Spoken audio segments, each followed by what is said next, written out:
আসসালামু আলাইকুম viewers, welcome back to my channel বাইট স্পাইএনজে। আশা করছি আপনারা সবাই খুবই ভালো আছেন। আজ আপনাদের সাথে শেয়ার করব ডাটা আলু দিয়ে রুই মাছ রান্নার রেসিপি।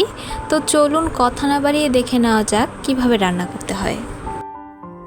তো এজন্য প্রথমেই আমি নিয়েছি রুই মাছ 7 পিস, আর মাছগুলোকে ভালো করে ধুয়ে পরিষ্কার করে নিয়েছি। দিয়ে দিচ্ছি প্রায় 1 চা চামচ হলুদের গুঁড়া, প্রায় 1 চা চামচ মরিচের গুঁড়া আর 1 চা চামচ ধনিয়ার গুঁড়া, স্বাদ মতো সামান্য লবণ দিয়ে এখন মাছের পিসগুলো ভালোভাবে মেখে নিচ্ছি।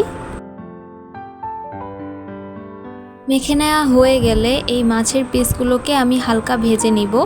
এজন্য চুলায় একটা প্যান বসিয়ে দিয়ে দিলাম হাফ কাপের মতো রান্নার রেগুলার তেল। তেলটা গরম হয়ে যাওয়ার পর মেখে নেওয়া মাছের পিসগুলো তেলে ছেড়ে দিচ্ছি। একটা সাইড 2 মিনিট ভেজে নেওয়ার পর অন্য সাইড উল্টে দিচ্ছি।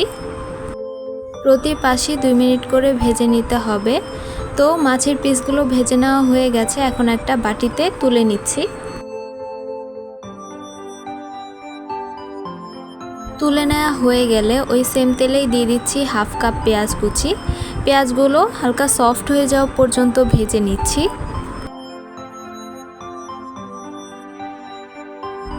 তো ভেজে নেওয়া হয়ে গেছে, এখন দিয়ে দিচ্ছি সামান্য পানি। দিচ্ছি 1 চা চামচ হলুদের গুঁড়া, হাফ টেবিল চামচ মরিচের গুঁড়া, প্রায় 1 টেবিল চামচ ধনিয়ার গুঁড়া। সব কিছু নেড়েচেড়ে মিশিয়ে নিচ্ছি। ঢাকনা দিয়ে ঢেকে অপেক্ষা করব মশলা ভালোভাবে কষানো হয়ে যাওয়া পর্যন্ত। তো মশলা কষানো হয়ে গেছে, উপরে তেলও ভেসে উঠেছে।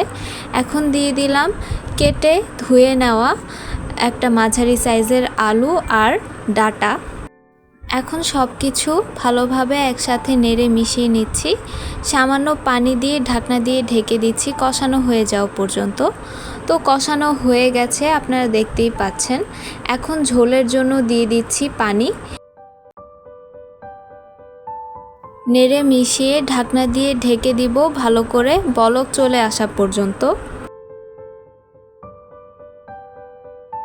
তো বলক চলে এসেছে, এখন আগে থেকে ভেজে নেওয়া মাছের পিসগুলো দিয়ে দিচ্ছি। সাথে দিচ্ছি 7-8 ফালি কাঁচামরিচ। এখন ঢাকনা দিয়ে ঢেকে রান্না করতে হবে 6 থেকে 7 মিনিট। 6-7 মিনিট পর ঢাকনা খুলে দিয়ে দিব হাফ চা চামচের মতো রাঁধুনির গুঁড়া। আরও 2 থেকে 3 মিনিটের মতো রান্না করে তরকারিটা নামিয়ে ফেলতে হবে। সো ভিউয়ার্স, এই ছিল আমার আজকের রেসিপি। আশা করছি আজকের রেসিপিটা আপনাদের ভালো লেগেছে।